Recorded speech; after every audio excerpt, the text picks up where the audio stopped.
जय माता दी। मेरे सभी प्यारे दोस्तों, मैं लक्ष्मी शर्मा बड़ों को चरण स्पर्श, छोटों को प्यार और बराबर वालों को दिल से नमस्कार करती हूँ।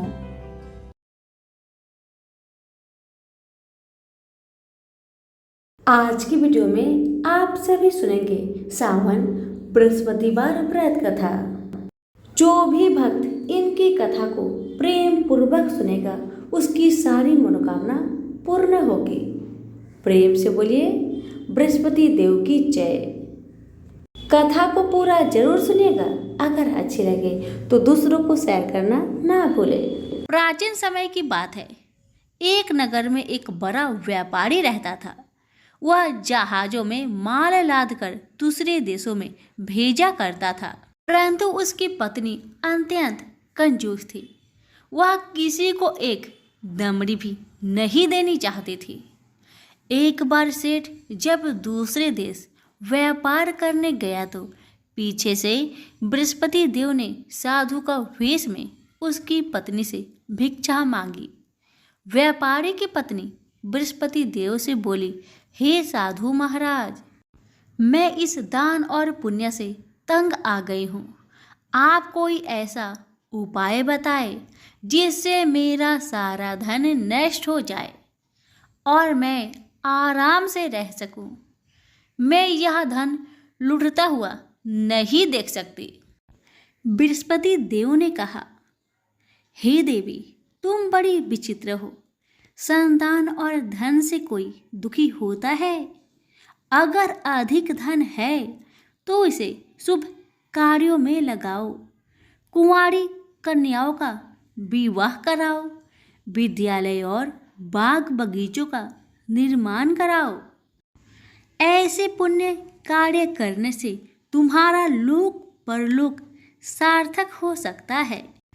परंतु साधु की इन बातों से व्यापारी की पत्नी को खुशी नहीं हुई। उसने कहा, मुझे ऐसी धन की आवश्यकता नहीं है जिसे मैं दान में दूं। तब बृहस्पति देव बोले, यदि तुम्हारी ऐसी इच्छा है तो तुम एक उपाय करना। 7 बृहस्पतिवार घर को गोबर से लिपना। अपने केशों को पीली मिट्टी से धोना।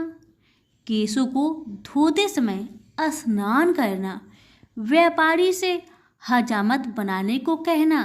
भोजन में मांस मदिरा खाना। कपड़े अपने घर धोना। ऐसा करने से तुम्हारा सारा धन नष्ट हो जाएगा। इतना कहकर बृहस्पति देव अंतर्ध्यान हो गए। व्यापारी की पत्नी ने बृहस्पति देव के कहे अनुसार 7 बृहस्पतिवार वैसा ही करने का निश्चय किया। केवल 3 बृहस्पतिवार बीते थे कि उसके समस्त धन संपत्ति नष्ट हो गई और वह परलोक सिधार गई। जब व्यापारी वापस आया तो उसने देखा कि उसका सब कुछ नष्ट हो चुका है। उस व्यापारी ने अपनी पुत्री को सत्वाना दी और दूसरे नगर जाकर बस गया। वहाँ वह जंगल से लकड़ी काट कर लाता और शहर में बेचता। इस तरह वह अपना जीवन व्यतीत करने लगा। एक दिन उसकी पुत्री ने दही खाने की इच्छा प्रकट की, लेकिन व्यापारी के पास दही खरीदने के पैसे नहीं थे। वह अपनी पुत्री को अवशासन देकर जंगल में लकड़ी काटने चला गया। वहाँ एक वृक्ष के नीचे बैठ अपनी पूर्व दशा पर विचार कर रोने लगा। उस दिन बृहस्पतिवार था। तभी वहाँ बृहस्पति देव साधु के रूप में सेठ के पास आए और बोले, हे मनुष्य, तू इस जंगल में किस चिंता से बैठा है? तब व्यापारी बोला, हे महाराज, आप सब कुछ जानते हैं। इतना कहकर व्यापारी अपनी कहानी सुनाकर रो पड़ा। बृहस्पति देव बोले, देखो बेटा, तुम्हारी पत्नी ने बृहस्पति देव का अपमान किया था, इसी कारण तुम्हारा यह हाल हुआ है। लेकिन अब तुम किसी प्रकार की चिंता मत करो। तुम गुरुवार के दिन बृहस्पति देव का पाठ करो। 2 पैसे के चने और गुड़ को लेकर जल के लोटे में शक्कर डालकर वह अमृत और प्रसाद अपने परिवार के सदस्यों और कथा सुनने वालों में बांट दो। स्वयं भी प्रसाद और चनरामृत लो। भगवान तुम्हारा अवश्य कल्याण करेंगे। साधु की बात सुनकर व्यापारी बोला, महाराज, मुझे तो इतना भी नहीं बचता कि मैं अपनी पुत्री को दही लाकर दे सकूं। इस पर साधु जी बोले, तुम लकड़ियां शहर में बेचने जाना। तुम्हें लकड़ियों के दाम पहले से चौगुने मिलेंगे, जिससे तुम्हारे सारे कार्य सिद्ध हो जाएंगे। उसने लकड़ियां काटी और शहर में बेचने के लिए चल पड़ा। उसकी लकड़ियां अच्छे दाम में बिक गई, जिससे उसने अपनी पुत्री के लिए दही लिया और गुरुवार की कथा हेतु चना गुड़ लेकर कथा की और प्रसाद बांटकर स्वयं भी खाया। उसी दिन परंतु अगले बृहस्पतिवार को वह कथा करना भूल गया। अगले दिन वहां के राजा ने एक बड़े यज्ञ का आयोजन कर पूरे नगर के लोगों के लिए भोज का आयोजन किया। राजा की आज्ञा अनुसार पूरा नगर राजा के महल में भोज करने गया, लेकिन व्यापारी व उसकी पुत्री तनिक विलंब से पहुंचे। अतः उन दोनों को राजा ने महल में ले जाकर भोजन करवाया। जब वे दोनों लौटकर आए तब रानी ने देखा कि उसका खूंटी पर टंगा हार गायब है। रानी को व्यापारी और उसकी पुत्री पर संदेह हुआ कि उसका हार उन दोनों ने ही चुराया है। राजा के आज्ञा से उन दोनों को कारावास की कोठरी में कैद कर दिया गया। कैद में पड़कर दोनों अत्यंत दुखी हुए। वहां उन्होंने बृहस्पति देवता का स्मरण किया। बृहस्पति देव ने प्रकट होकर व्यापारी को उसकी भूल का आभास कराया और उन्हें सलाह दी कि गुरुवार के दिन कैद खाने के दरवाजे पर तुम्हें 2 पैसे मिलेंगे। उनसे तुम चने और मुनक्का मंगवाकर विधि पूर्वक बृहस्पति देवता का पूजन करना। तुम्हारे सब दुख दूर हो जाएंगे। बृहस्पतिवार को कैद खाने के द्वार पर उन्हें 2 पैसे मिले। बाहर सड़क पर एक स्त्री जा रही थी। व्यापारी ने उसे बुलाकर गुड़ और चने लाने को कहा। इस पर वह स्त्री बोली, मैं अपने बहू के लिए गहने लेने जा रही हूँ, मेरे पास समय नहीं है। इतना कहकर वह चली गई। थोड़ी देर बाद वहाँ से एक और स्त्री निकली। व्यापारी ने उसे बुलाकर कहा कि हे बहन, मुझे बृहस्पतिवार की कथा करनी है, तुम मुझे 2 पैसे का गुड़ चना ला दो।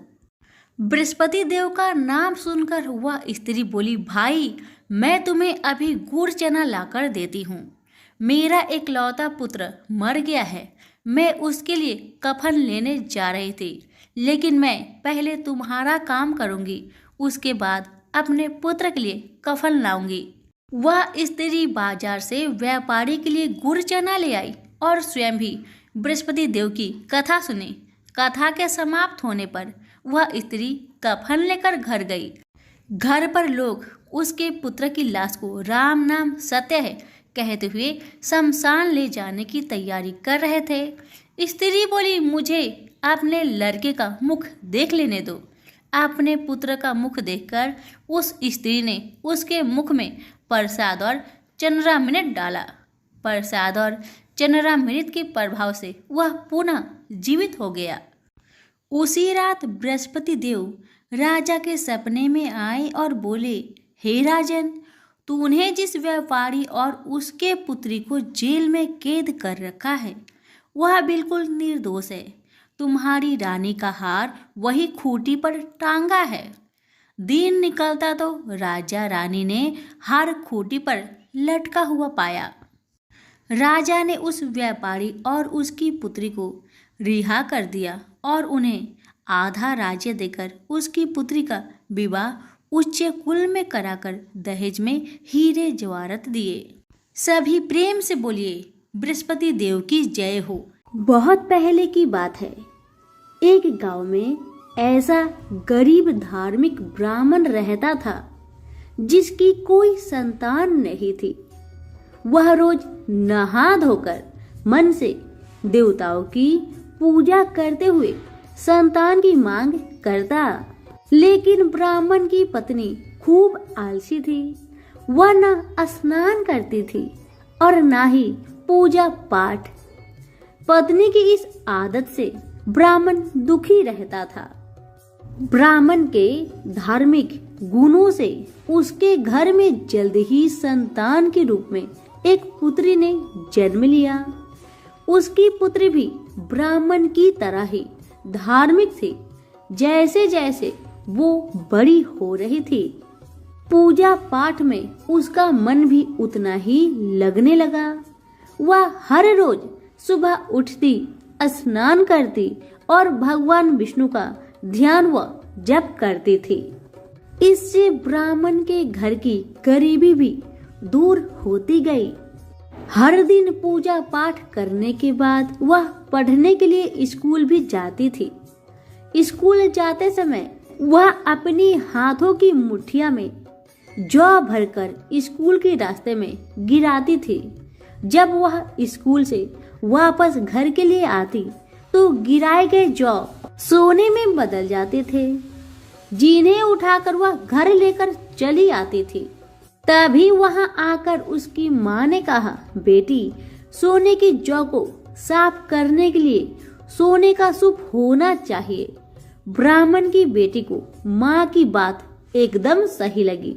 उसके अगले बृहस्पतिवार को उपवास रखने के बाद उस लड़की ने बृहस्पति देव से सोने का सूप मांगा।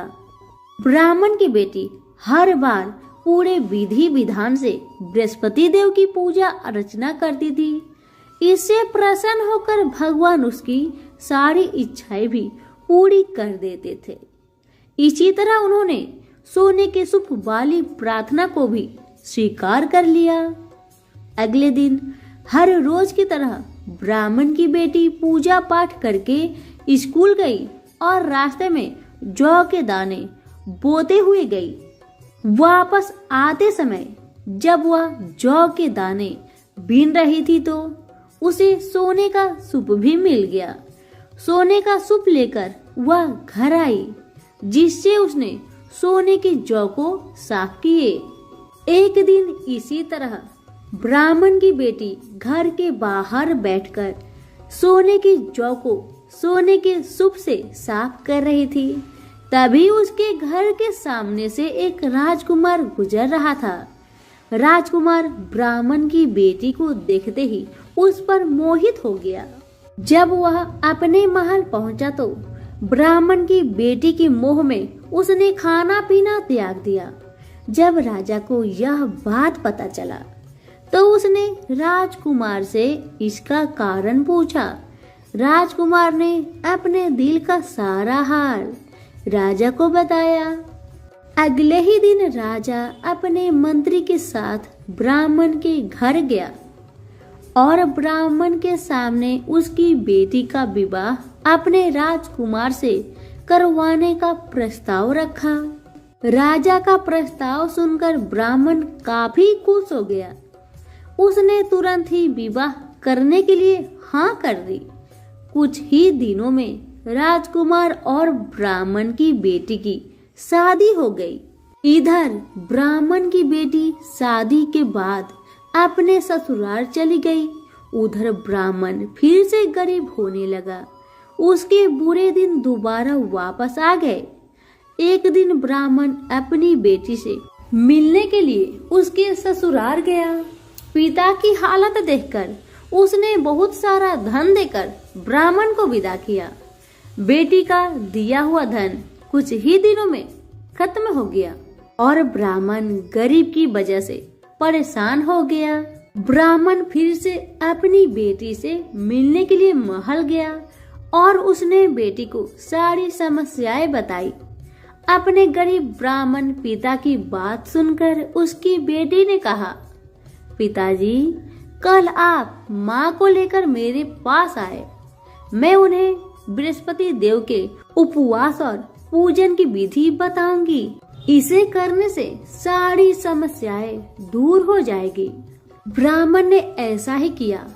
अगले दिन वह अपनी पत्नी को लेकर महल में बेटी से मिलने के लिए गया। पुत्री ने अपनी माँ को बहुत समझाया कि उन्हें आलस त्याग कर सुबह स्नान करना चाहिए और भगवान विष्णु की पूजा करनी चाहिए। लेकिन ब्राह्मण की पत्नी ने उसकी एक भी बात नहीं सुनी। वह अभी भी पहले की ही तरह रहती थी। माँ की ऐसी हरकतों से तंग आकर एक दिन उसकी पुत्री ने माँ को एक कोठरी में बंद कर दिया। उसे जबरन सुबह स्नान करवाया और भगवान विष्णु की पूजा करवाई। इससे उसकी माँ की बुद्धि में सुधार हो गया। अगले ही दिन से ब्राह्मण की पत्नी सुबह उठती, स्नान करती और भगवान विष्णु की पूजा करती। साथ ही बेटी के बताए अनुसार हर बृहस्पतिवार के दिन वह उपवास भी करने लगी। इससे प्रसन्न होकर बृहस्पति देव ने उसकी सारी गरीबी और समस्याएं दूर कर दी। फिर वह एक सुखी और संपन्न जीवन जीने लगी। इस व्रत के प्रभाव से मृत्यु के बाद ब्राह्मण और उसकी पत्नी को स्वर्ग का द्वार भी मिला। तो सभी मिलकर बोले, विष्णु भगवान की जय हो। किसी गांव में एक भाई बहन रहा करते थे। बहन बृहस्पतिवार का व्रत करती थी। हर गुरुवार को बहन उपवास रहकर एक समय भोजन किया करती थी। बहन की श्रद्धा भक्ति को देखकर बृहस्पति महाराज आते हैं। उसे 4 लड्डू और एक चांदी का कटोरा और एक सोने का सिक्का देकर चले जाते थे और बहन भी 4 लड्डू खा लेती, चांदी का कटोरा, सोने का टका कोठे में रख देती। एक दिन उसकी भाभी ने कोठा खोलकर देखा तो उसमें जगमग हो रही थी। उसने पड़ोसन को कोठा खोलकर दिखाया कि मेरी ननद इतने कटोरे सोने के सिक्के कहाँ से लाई होगी। कोठे तो पूरी जगमग कर रही थी। पड़ोसन बोली, अपनी आदमी से कहना, लेकिन मेरी आदमी तो नहीं सुनेगा। ऐसा करना कि दाल का चम्मच भात में, भात का चम्मच दाल में कर देना। उसने वैसा ही किया। वह बोला, पागल हो गई हो। पत्नी बोली, पागल तो तुम्हारी बहन हो गई है जो कि कोठे में इतनी जगमग हो रही है। भाई ने देखा और कहा, इतने कटोरे सोने के सिक्के कहाँ से लाई? मैं तुम्हें घर से निकाल दूंगा। भाई अपनी बहन से बोला। फिर भाई बोला, मैं तुम्हें मामा के घर ले चलूंगा। लेकिन बहन तो जानती थी हम कभी मामा के घर जाते ही नहीं। फिर भी बहन अपने भाई के साथ चल दी और उसने अपने भाई से कहा, भाई जहाँ केले का पेड़ और मंदिर हो वहीं पर मुझे छोड़ देना। भाई ने वैसा ही किया। हाँ, भाई को केले का पेड़ और मंदिर दिखा। भाई ने बहन को वहीं पर छोड़कर अपने घर को चला गया। बृहस्पतिवार का दिन था। बहन ने केले की पूजा करी, कहानी कही। बृहस्पति देवता आए, 4 लड्डू, चांदी का कटोरा, सोने का सिक्का देकर जाने लगे तो उसका भाई पेड़ के पीछे छुपकर यह सब देख रहा था। भाई ने उसके पैर पकड़ लिए। बृहस्पति देवता बोले, मेरे पैर छोड़, पापी कुंवारी कन्या को कलंक लगाते हो। यह तो सबसे मेरी व्रत करती है और मैं ही इसे चांदी के कटोरा, सोने का सिक्का देकर जाता हूँ। इसका पीछा भूल कर भी मत करना।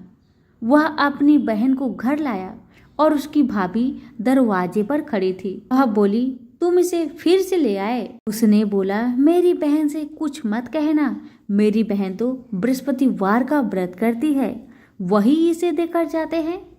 और भाभी बोली कि मैं भी देखूंगी। इसके बृहस्पति देवता वह सारी नगरी में बोल आई, सब अपने बच्चों को लेकर आना। मेरी ननद बृहस्पतिवार का व्रत करती है। सबको 4-4 लड्डू, सोने का सिक्का, चांदी का कटोरा मिलेगा। ननद अब एक पैर से खड़ी होकर प्रार्थना करती, हे बृहस्पति देव, मेरी लाज रखना।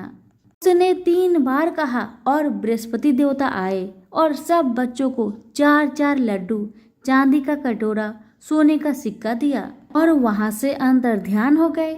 इस तरह बृहस्पति देवता जैसे उस लड़की पर कृपा करी, वैसे हम सब पर अपनी कृपा दृष्टि रखना। बोलो प्रेम से बृहस्पति देव महाराज की जय।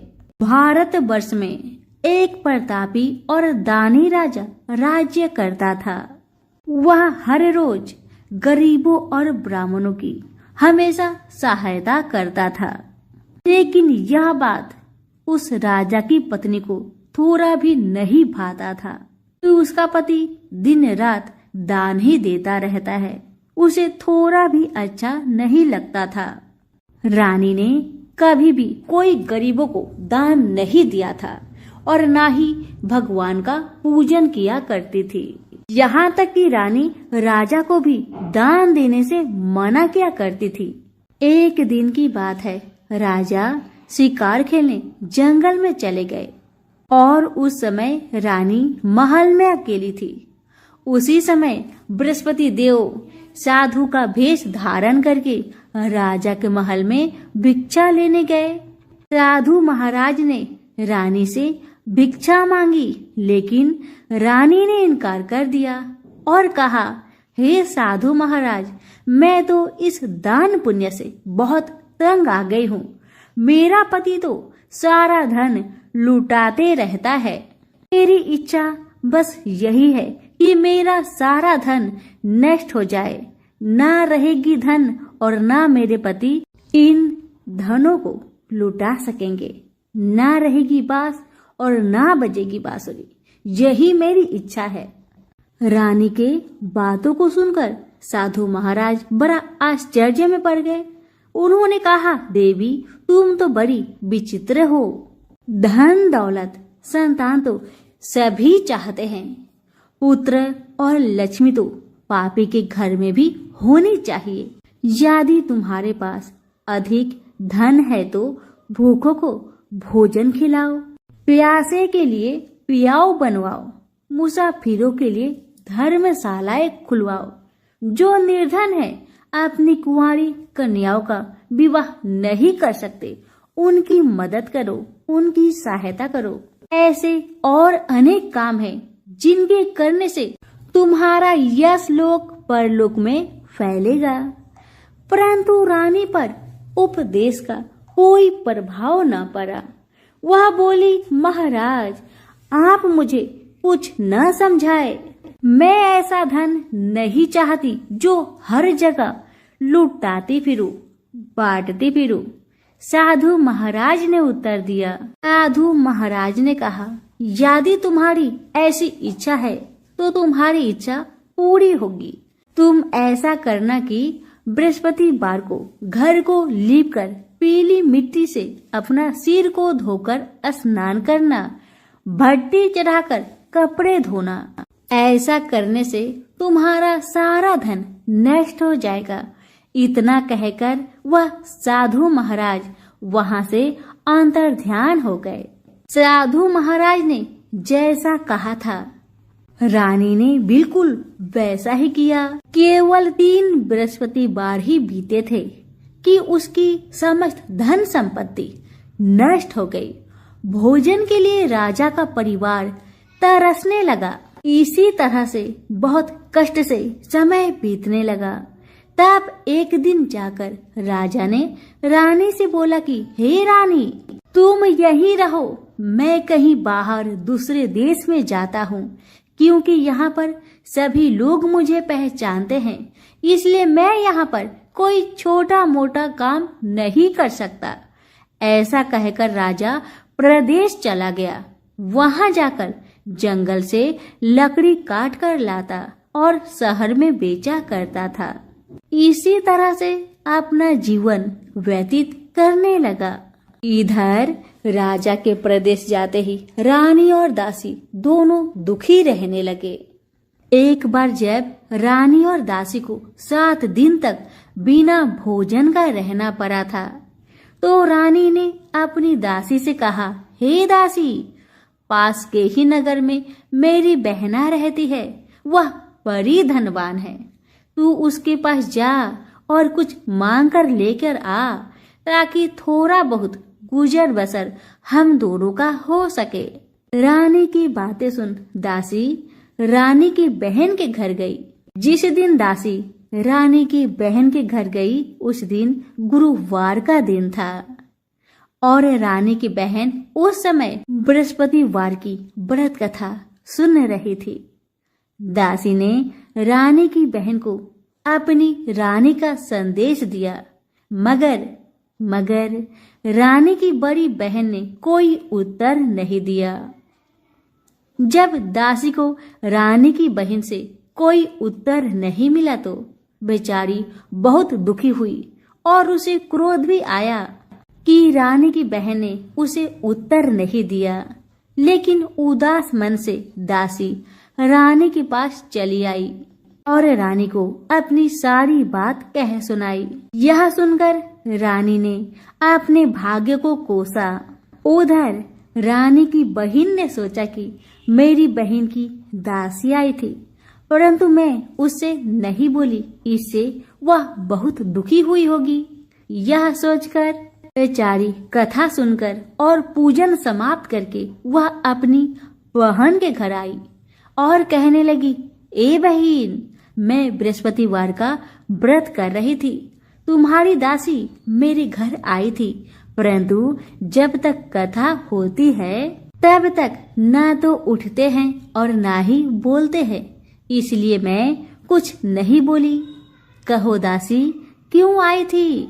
दासी ने कुछ नहीं कहा, मगर रानी बोली, बहन, तुमसे क्या छिपाऊं? हमारे घर में खाने तक को अनाज नहीं था। ऐसा कहते कहते रानी की आंखें भर आई। उसने दासी समेत पिछले 7 दिनों से भूखे रहने तक की बात अपनी बहन को विस्तार पूर्वक कह सुनाई। रानी की बात सुनकर रानी की बहन ने कहा, देखो बहन, भगवान बृहस्पति देव सबकी मनोकामना को पूर्ण करते हैं। देखो, शायद तुम्हारे घर में कहीं अनाज रखा हो। पहले तो रानी को इस बात का थोड़ा भी भरोसा नहीं हुआ, पर बहन के आग्रह करने पर उसने अपनी दासी को घर के अंदर भेजा तो सचमुच अनाज से भरा एक घड़ा मिल गया। यह देखकर दासी को बड़ा हैरानी हुई। अब दासी कहने लगी रानी से, हे रानी, जब हमको भोजन नहीं मिलता तब हम क्या करते थे? व्रत ही तो करते थे। इसलिए क्यों ना इनसे व्रत की कथा और विधि पूछ ली जाए, ताकि हम भी व्रत कर सके। दासी की बात मानकर रानी ने अपने बहन से बृहस्पतिवार की व्रत के बारे में पूछा। उसकी बहन ने बताया, बहन, बृहस्पतिवार के व्रत में चने की दाल और मुनक्का से विष्णु भगवान का केले के जड़ में पूजन करे और दीपक जलाए और कथा भी सुने और पीला भोजन ही करना चाहिए। इससे बृहस्पति देव प्रसन्न होते हैं। व्रत का पूजन और विधि बताकर रानी की बहन अपने घर को लौट आई। जब 7 दिन के बाद गुरुवार आया तो रानी और दासी ने गुरुवार का व्रत रखा। घुड़सार में जाकर चना और गुड़ लेकर आई, फिर उससे केले की जड़ में तथा विष्णु भगवान का पूजन किया। पर अब परेशानी यह थी कि पीला भोजन कहाँ से आए। इस बात को लेकर दोनों बहुत दुखी थे। चूंकि उन्होंने व्रत रखा था, इसलिए बृहस्पति देव उनसे प्रसन्न थे। इसलिए वे ही एक साधु महाराज का रूप धारण करके 2 थालों में सुंदर पीला भोजन दासी को दे आए। भोजन पाकर दासी बहुत प्रसन्न हुई और फिर रानी के साथ मिलकर भोजन ग्रहण किया और उसके बाद वे सभी गुरुवार को व्रत और पूजन करने लगी। बृहस्पति भगवान की कृपा से उनके पास फिर से धन संपत्ति आ गई, परंतु रानी फिर से पहले की तरह आलस्य करने लगी। तब दासी बोली, देखो रानी, तुम पहले भी इस प्रकार आलस्य करती थी। तुम्हें धन रखने में कष्ट होता था, इस कारण तुम्हारा सभी धन नष्ट हो गया। और अब जब भगवान बृहस्पति की कृपा से धन मिला है तो तुम्हें फिर से आलस्य होता है। रानी को समझाते हुए दासी कहती है कि बड़ी मुसीबतों के बाद हमने यह धन पाया है। अब हमें इसलिए दान पुण्य करना चाहिए, भूखे मनुष्य को भोजन कराना चाहिए और धन को शुभ कार्यों में खर्च करना चाहिए, जिससे तुम्हारे कुल का यश बढ़ेगा, स्वर्ग की प्राप्ति होगी और पितर प्रसन्न होंगे। दासी की बात मानकर रानी अपना धन शुभ कार्य में खर्च करने लगी, जिससे पूरे नगर में रानी का यश फलने लगा। बृहस्पतिवार व्रत कथा के बाद श्रद्धा के साथ आरती की जानी चाहिए। इसके बाद प्रसाद बांटकर उसे ग्रहण करना चाहिए। एक दिन राजा दुखी होकर जंगल में एक पेड़ के नीचे आसन जमाकर बैठ गया। वह अपनी दशा को याद करके व्याकुल होने लगा। बृहस्पतिवार का दिन था। एकाएक उसने देखा कि निर्जन वन में एक साधु महाराज प्रकट हुए। वह साधु वेश में स्वयं बृहस्पति देव थे। लकड़हारे के सामने आकर बोले, हे लकड़हारे, इस सुनसान जंगल में तू चिंता मग्न क्यों बैठा है? इसका क्या कारण है, मुझे बताओ। लकड़हारे ने दोनों हाथ जोड़कर प्रणाम किया और उत्तर दिया, महाराज जी, आप सब कुछ जानते हैं, आप तो अंतर्यामी है, मैं आपसे क्या कहूँ। यह कहकर रोने लगा और साधु को अपनी आत्मकथा सुनाने लगा। महाराज जी ने कहा, तुम्हारी स्त्री ने बृहस्पतिवार के दिन बृहस्पति भगवान का निरादर किया है, जिसके कारण रुष्ट होकर उन्होंने तुम्हारी यह दशा कर दी। अब तुम चिंता को दूर करके मेरे कहने पर चलो तो तुम्हारे सब कष्ट दूर हो जाएंगे और भगवान पहले से भी अधिक संपत्ति देंगे। तुम बृहस्पति के दिन कथा किया करो। 2 पैसे के चने मुनक्का लाकर उनका प्रसाद बनाओ और शुद्ध जल से लोटे में शक्कर मिलाकर अमृत तैयार करो। कथा के पश्चात अपने सारे परिवार और सुनने वाले प्रेमियों में अमृत व प्रसाद बांटकर आप भी ग्रहण करो। ऐसा करने से भगवान तुम्हारी सब मनोकामनाएं पूरी करेंगे। साधु महाराज के ऐसे वचन सुनकर लकड़हारा बोला, हे प्रभु, मुझे लकड़ी बेचकर इतना पैसा नहीं मिलता जिससे मैं भोजन के उपरांत कुछ भी बचा सकूं। मैंने रात्रि में सपने में अपनी स्त्री को व्याकुल देखा है। मेरे पास कुछ भी नहीं जिससे मैं उसकी खबर मंगा सकूं। साधु ने कहा, हे लकड़हारे, तुम किसी बात की चिंता मत करो। बृहस्पति के दिन तुम रोजाना की तरह लकड़ियां लेकर शहर को जाओ। तुमको रोज से दुगुना धन प्राप्त होगा, जिससे तुम भली भांति भोजन कर लोगे तथा बृहस्पति भगवान की पूजा का सामान भी आ जाएगा। इतना कहकर साधु महाराज अंतर ध्यान हो गए। धीरे धीरे समय बीतने लगा, पर फिर वही बृहस्पतिवार का दिन आया। लकड़हारा जंगल से लकड़ी काटकर किसी शहर में बेचने गया। उसे उस दिन से और दिन से अधिक पैसा मिला। राजा ने चना गुड़ आदि लाकर गुरुवार का व्रत किया। उस दिन से उसके सभी कलेश दूर हुए। परंतु जब दोबारा गुरुवार का दिन आया तो बृहस्पतिवार का व्रत करना भूल गया। इस कारण बृहस्पति भगवान नाराज हो गए। उस दिन उस नगर के राजा ने विशाल यज्ञ का आयोजन किया तथा शहर में यह घोषणा करा दी कि कोई भी मनुष्य अपने घर में भोजन न बनाए, न आग जलाए। समस्त जनता मेरे यहाँ भोजन करने आए। इस आज्ञा को जो नहीं मानेगा उसे फांसी की सजा दी जाएगी। इस तरह की घोषणा संपूर्ण नगर में करवा दी गई। राजा की आज्ञा अनुसार शहर के सभी लोग भोजन करने गए, लेकिन लकड़हारा कुछ देर से पहुंचा, इसलिए राजा उसको अपने साथ घर ले गए और ले जाकर भोजन कराया। तो रानी की दृष्टि उस खूंटी पर पड़ी जिस पर उसका हार लटका हुआ था। वह वहां पर दिखाई नहीं दिया। राजा ने निश्चय किया कि मेरा हार इस मनुष्य ने चुरा लिया है। उसी समय सिपाहियों को बुलाकर उसको कारागार में डलवा दिया गया। जब लकड़हारा कारागार में पड़ गया और बहुत दुखी होकर विचार करने लगा कि न जाने कौन से पूर्व जन्म के कर्म से मुझे यह दुख प्राप्त हो रहा है, और उसी साधु को याद करने लगा जो जंगल में मिला था।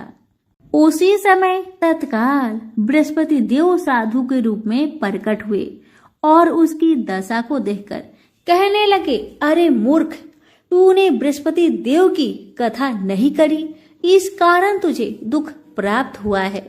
अब चिंता मत कर, बृहस्पतिवार के दिन कारागार के दरवाजे पर तुझे 4 पैसे पड़े मिलेंगे।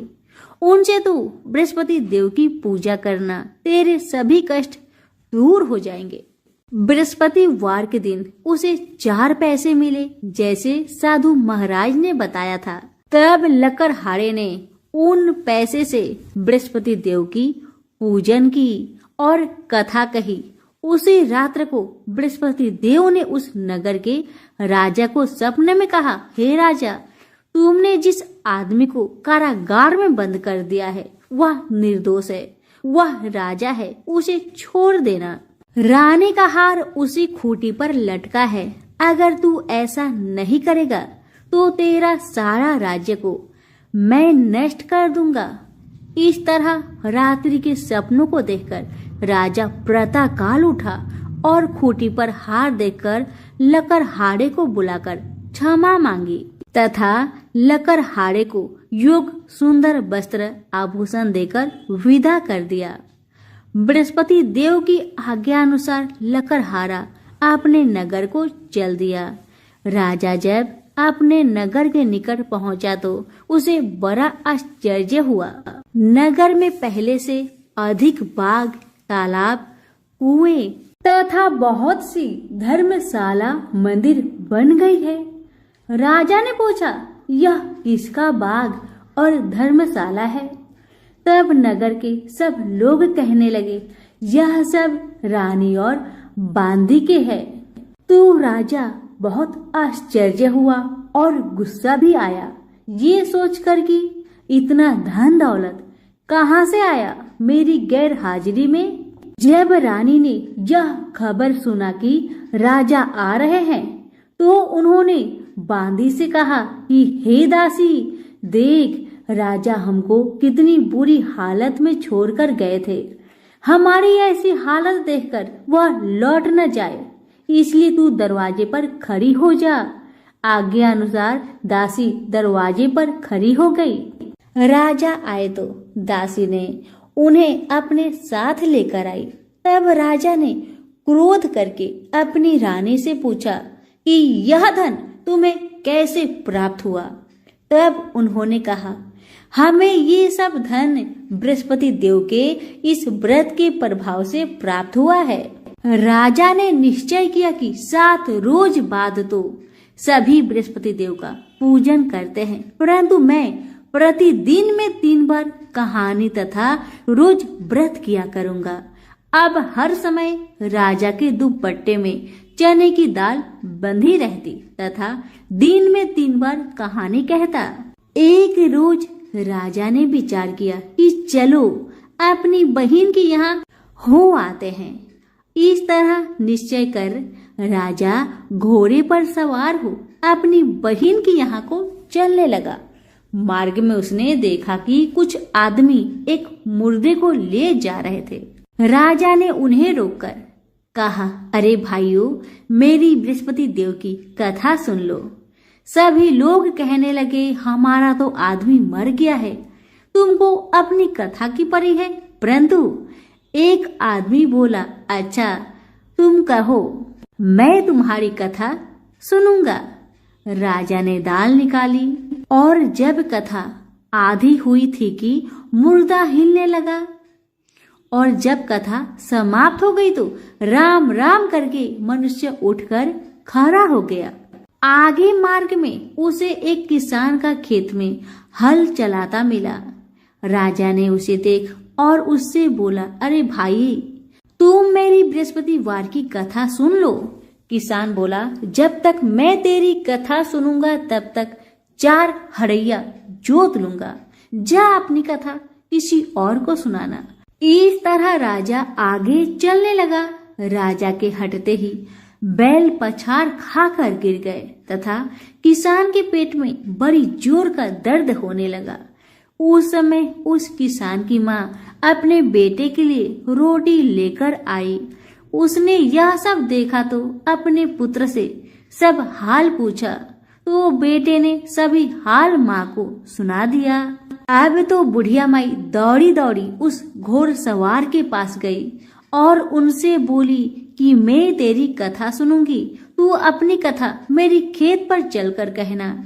राजा ने बूढ़ी माई के खेत पर जाकर कथा कही, जिससे सुनते ही वह बैल उठकर खड़ा हो गया तथा किसान के पेट का दर्द भी ठीक हो गया। राजा अपनी बहन के घर पहुंचा। बहन ने अपनी भाई की खूब खातिरदारी की। दूसरे रोज प्रातःकाल राजा जागा तो वह देखने लगा कि सब लोग भोजन कर रहे हैं। राजा ने अपनी बहन से कहा, ऐसा कोई मनुष्य है जिसने भोजन नहीं किया हो और जो मेरी बृहस्पतिवार की कथा सुन ले। बहन बोली, हे भैया, यह देश ऐसा ही है कि पहले यहाँ लोग भोजन करते हैं, बाद में अन्य काम करते हैं। अगर कोई पड़ोस में हो तो देख आओ। वह ऐसा कहकर देखने चली गई, परंतु उसे कोई ऐसा व्यक्ति नहीं मिला जिसने भोजन ना किया हो। आता वह एक कुम्हार के घर गई, जिसका लड़का बीमार था। उसे मालूम हुआ कि उनके यहाँ 3 रोज से किसी ने भोजन नहीं किया है। रानी ने अपने भाई की कथा सुनने के लिए कुम्हार से कहा। वह तैयार हो गया। राजा ने जाकर बृहस्पतिवार की कथा कही, जिसको सुनकर उसका लड़का ठीक हो गया। अब तो राजा की प्रशंसा होने लगी। एक रोज राजा ने अपनी बहन से कहा कि हे बहन, हम अपने घर को जाएंगे, तुम भी तैयार हो जाओ। राजा की बहन ने अपनी सास से कहा। सासू माँ ने कहा, हाँ चली जाओ, परंतु अपने लड़के को मत ले जाना, क्योंकि तेरा भाई का कोई औलाद नहीं है। बहन ने अपने भैया से कहा, हे भैया, मैं तो चलूंगी, पर कोई बालक नहीं जाएगा। राजा बोला, जब कोई बालक नहीं चलेगा तब तुम ही क्या करोगी जाके। बड़े दुखी मन से राजा अपने नगर को लौट आया। राजा ने अपनी रानी से कहा, हम निर्वंशी है, हमारा मुंह देखने का धर्म नहीं है और कुछ भोजन आदि नहीं किया। रानी बोली, हे प्रभु, बृहस्पति देव ने हमें सब कुछ दिया है, वह हमें औलाद अवश्य देंगे, आप भरोसा रखे। उसी रात को बृहस्पति देव ने राजा से सपने में कहा, हे राजा, उठ, तुम सभी सोच को त्याग दे, तेरी रानी गर्भ से है। राजा यह बात सुनकर बड़े प्रसन्न हुए। रानी के गर्भ से 9वें महीने में एक सुंदर पुत्र ने जन्म लिया। तब राजा बोला, हे रानी, स्त्री बिना भोजन के रह सकती है, पर बिना कहे नहीं रह सकती। जब मेरी बहन आए तुम उससे कुछ मत कहना। रानी ने सुनकर हाँ कर दिया। जब राजा की बहन ने यह शुभ समाचार सुना तो बहुत प्रसन्न हुई तथा बधाई लेकर अपने भाई के यहाँ आई। तभी रानी ने कहा, घोड़ा चढ़कर तो नहीं आई, गधा चढ़ी आई। रानी की यह बात सुन राजा की बहन बोली, भाभी, मैं इस प्रकार न कहती तो तुम्हें औलाद कैसे मिलती। बृहस्पति देव ऐसे ही हैं, जैसी जिसकी मन में कामनाएं हैं सभी को पूर्ण करते हैं। जो सद्भावना पूर्वक बृहस्पतिवार का व्रत करता है एवं कथा पढ़ता है अथवा सुनता है या दूसरों को सुनाता है, बृहस्पति देव उसकी सभी मनोकामना पूर्ण करते हैं। और भगवान बृहस्पति देव सबकी सदैव रक्षा करते हैं। संसार में जो मनुष्य सद्भावना से भगवान का पूजन व्रत सच्चे हृदय से करते हैं तो उसकी सभी मनोकामनाएं पूरी जरूर करते हैं। जैसी सच्ची भावना से रानी और राजा ने उनकी कथा का गुणगान किया तो उनकी सभी इच्छाएं बृहस्पति देव जी ने पूर्ण किया। इसलिए पूर्ण कथा सुनने के बाद प्रसाद लेकर जाना चाहिए। हृदय से उसका मनन करते हुए जयकारा बोलना चाहिए। तो सभी प्रेम से बोलिए बृहस्पति देव की जय हो, विष्णु भगवान की जय हो।